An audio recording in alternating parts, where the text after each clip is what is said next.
క్రీస్తునందు నాకు అత్యంత సన్నిహితులైనటువంటి ప్రభు బిడ్డలందరూ కూడా మనస్ఫూర్తిగా శుభాలు తెలియజేసుకుంటున్నాను.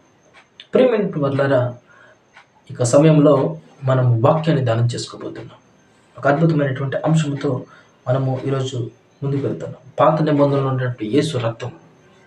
ఇక యేసు రక్తము ఎందుకని అప్పుడిప్పుడు చిందించినటువంటి రక్తము ఇప్పటి వరకు కూడా ఆ రక్తము ఒక నామము వింటేనే ఒక వైబ్రేషన్స్, ఒక అత్యద్భుతమైనటువంటి స్వస్థతలు అయితేనేమి, సూచక క్రియలు అయితేనేమి, ఒక అద్భుతాలు అయితేనేమి, ఆశ్చర్యకారాలు అయితేనేమి, ఇవన్నీ కూడా ఎందుకు జరుగుతున్నాయి అనేటటువంటి విషయాలను ఈరోజు నేను మీ ముందు ఉంచబోతా ఉన్నాను. బైబిల్లో కొన్ని రక్తం గురించి ఉన్నటువంటి ఒక అంశాన్ని మనం జ్ఞాపకం చేసుకుందాం. యాజకుని వస్త్రంపై యేసు రక్తము వ్రాయాలి, ఇది అనుదినము దేవునిలో జీవించటను సూచిస్తూ ఉంటాం. అసలు ఆనాడు పాత నిబంధన కాలంలో యాజకునిపై వస్త్రముపై ఎందుకు రక్తము రాయాలి అనేటటువంటి విషయం, అది దినదినము దేవునిలో జీవించటకు సూచనగా ఉంటుంది. వి నో దట్ ఆనాడు పాత నిబంధన కాలంలో బొటన వేలున రక్తపు ముంచి వాటి కొనల మీద రాసేటటువంటి వారు. ఇంకొకటి కూడా మనం జ్ఞాపకం చేసుకున్నట్లయితే, దేవుడు ఆజ్ఞాపించిన వాటిలో పొరపాటున దేన్నైనా చేయనివాడు, నరవశమును ముట్టినవాడు దహన బలి, నైవేద్యములు, పానీయార్పణ, పాప పరిహార్థ బలిని అర్పించాలి. ఆరునది దేవుని ఆజ్ఞ. ఈ బలులు యేసు రక్తాన్ని చూస్తూ ఉంటాయి. అన్నాడు పాత నిబంధన కాలంలో ఇక బలులన్నీ కూడా దహన బలి అయితేనేమి, పాప పరిహార్థ బలి అయితేనేమి, సమాధాన పరిహార్థ బలి అయితేనేమి, అపరాధ పరిహార్థ బలి అయితేనేమి, ఈ బలులన్నీ కూడా ఆనాడు ప్రతిదీ దాన్ని చూసుకున్నట్లయితే యేసు రక్తాన్ని సూచిస్తూ ఉంటా ఉంది. యేసుని యొక్క రక్తము సూచించబడతా ఉంటుంది. ప్రియమైన బిడ్డలారా, పొరపాటున ఏ తప్పైన చేసిన వాడు తన ప్రాణమును రక్షించుకున్నట్టుకు ఆశ్రయ పురాలు అనేటటువంటి వారిని నియమించారు ఆనాటి కాలంలో. ఇక ఆశ్రయ పురాలను మనం చూసుకున్నట్లయితే, ఆనాడు ఆశ్రయ పురాలు ఎవరైతే తప్పు చేసి వెళ్తారో వెంటనే ఆశ్రయపురంలోకి దూరుకుని వెళ్ళిపోయేటటువంటి వారు. ఇక ఆశ్రయపురం కూడా దేవుని యొక్క రక్షణకు సూచిస్తూ ఉంటుంది.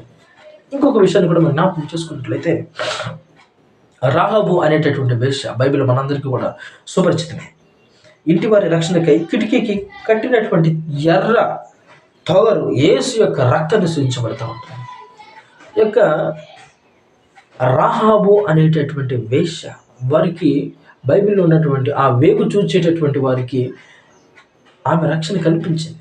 తద్వారా మమ్మల్ని జ్ఞాపకం చేసుకుంటావా రేపటి దినాన్ని అంటే, నీ కిటికీకి ఎర్రది ఒక తొగరు అనేటటువంటిది కట్టు, మీ కుటుంబాన్ని ఏమీ చేయము, మిగిలినటువంటి ఊరినంతటిని కూడా నాశనం చేస్తాం అని అక్కడ వాళ్ళు చెప్పుకున్నట్లు వాళ్ళు చూస్తూ ఉంటాం. ఆ రహాబు కట్టినటువంటి ఒక ఎర్రని తాడైతేనేమి, అది కూడా యేసు యొక్క రక్తాన్ని సూచించబడతా ఉంటుంది. హల్లెలూయా, హల్లెలూయా. బైబిల్లో రక్తానికి చాలా ప్రాముఖ్యత ఉంటా ఉంటుంది. బైబిల్లో అదేవిధంగా మొట్టమొదటిగా రక్తము చిందించినటువంటి ఈ హేబెలు రక్తము, ఆ రక్తము నుండి సాక్ష్యము చెప్తా ఉంటాం, న్యాయం తీర్చిందని. అదేవిధంగా ఇంకా మనం చూచున్నట్లయితే, భోజన కాలమున బోయాజు నీవు ఇక్కడికి వచ్చి భోజనము చేసి చెరకులో ముక్కు ముంచి తినమని రూతుతో చెప్పాను. ఆ భోజనము దేవుని యొక్క వాక్యాన్ని ఆ చెరక ఏమై ఉంటుంది అని అంటే, ఆ చెరక యేసు యొక్క రక్తాన్ని సూచిస్తూ ఉంటాం. ప్రియమైనటువంటి వాళ్ళారా, దావీదు ఎర్రనివాడు, ఈ యొక్క ఎర్రనివాడు అనేటటువంటిది కూడా యేసు యొక్క రక్తాన్ని సూచించడం జరుగుతూ ఉంటుంది. ఇంకా బైబిల్లో మనం పలుమార్లు మనం చెప్పుకుంటున్నట్లయితే అనేకమైనటువంటివి కూడా దేవుని యొక్క రక్తానికి సాదృశ్యంగా ఉంటాయి. అదేవిధంగా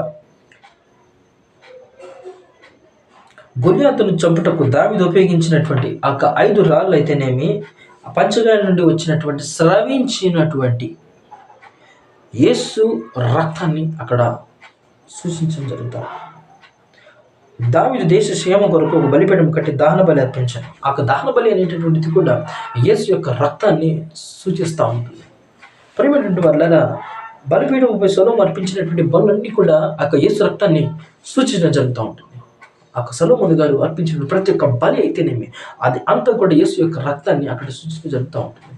అట్ ద సేమ్ టైం సూర్యుడు నీళ్ళ మీద ప్రకాశించడం, అవతలి నీళ్లు మోయాబులకు రక్తముగా కనపడినటువంటి విషయాలన్నీ కూడా అవతలటువంటి వారికి అవి రక్తముగా కనిపెట్టాయి.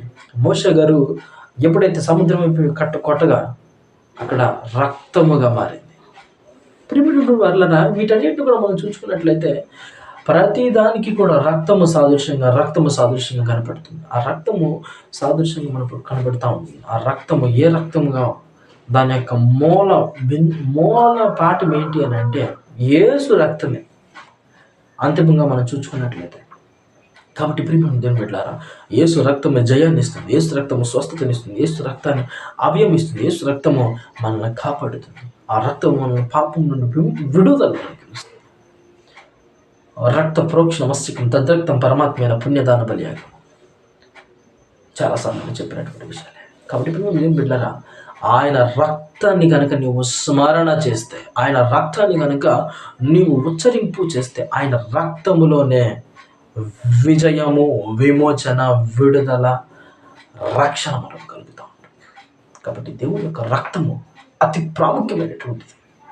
ఆయన రక్తాన్ని కనుక మనము జ్ఞాపకం చేసుకుంటూ ఉంటుంది, స్మరణ చేస్తూ ఉంటే, ఆయన రక్తాన్ని కనుక మనం ఎప్పుడు కూడా జ్ఞాపకం చేసుకుంటూ ఉంటుంటే అభిషేకం అనేటటువంటిది మనలో దిగుతూ ఉంటుంది. అభిషేకము, నూతనమైనటువంటి అభిషేకముతో, నూతనమైనటువంటి బలముతో, నూతనమైనటువంటి ఉజ్జీవంతో మనం అందరూ కూడా ముందుకు వెళ్ళిపోతాం. కాబట్టి నిద్ర బిడ్డలారా, దేవుని యొక్క రక్తము ప్రతి పాపము నుండి కూడా మనల్ని విడిపిస్తుంది. కాబట్టి నిద్ర బిడ్డలారా, ఆయన రక్తాన్ని మనము ఏమాత్రము కూడా నిర్లక్ష్యం చేసేటటువంటి వారుగా ఉండకూడదు. అదేవిధంగా ఇంకా మనం చదువుకున్నట్లయితే నీళ్ళు నూలుతోనూ, ఉదా నూలుతోనూ, ఎర్ర నూలుతోనూ, సన్నపు నార నూలుతోనూ ఒక తెరను చేయించి దాని మీద కేరుబులను కట్టించాను. వాటిలో ఈ యొక్క ఎర్ర నూలు అనేటటువంటిది కూడా యేసు యొక్క రక్తానికి సాదృశ్యంగా చెప్పబడుతూ ఉంటుంది. ప్రియమైన దేవుని బిడ్డలారా, నహూము గ్రంథము 1:7 శ్రమ దినమందు ప్రభు ఆశీర్వదుర్గము అనేటటువంటిది కూడా ఆయన ధ్వజముగా ఉన్నారు, జయధ్వజముగా ఉన్నాడు. మనకు కొండగా, కోటగా, డాలుగా మనకు ఉన్నటువంటి దేవుడు ఆశ్రయదుర్గం అనేటటువంటిది కూడా యేసు యొక్క రక్తాన్ని సూచిస్తుంది. కాబట్టి యేసు రక్తము మనల్ని విడుదల చేస్తుంది, విమోచిస్తుంది, మనల్ని కాపాడుతుంది. అప్పుడెప్పుడు కనిపెట్టినటువంటి పెన్సిల్ మందు ఇప్పుడు కూడా ఉపయోగపడతాం.